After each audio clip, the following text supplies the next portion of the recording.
अहिल्यानगर जिल्ह्यातील नेवासा या ठिकाणी असणारा हा पैस खांब तुम्ही पाहिलाय का? संत शिरोमणी ज्ञानेश्वर महाराजांनी भगवद्गीतेवरील टीका अर्थात भावार्थ दीपिका म्हणजे ज्ञानेश्वरी ग्रंथ ज्या खांबाला टेकून सांगितला तो खांब आज पैस खांब या नावाने ओळखला जातोय.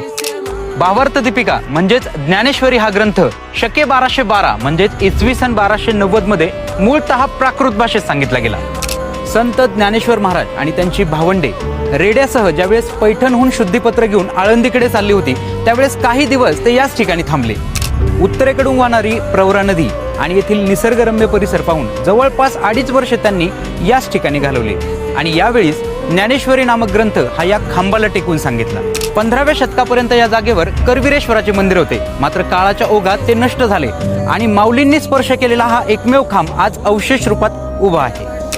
माऊलींच्या स्पर्शाने पावन झालेल्या या खांबासाठी मंदिर बांधण्यात आलं आणि या मंदिराचा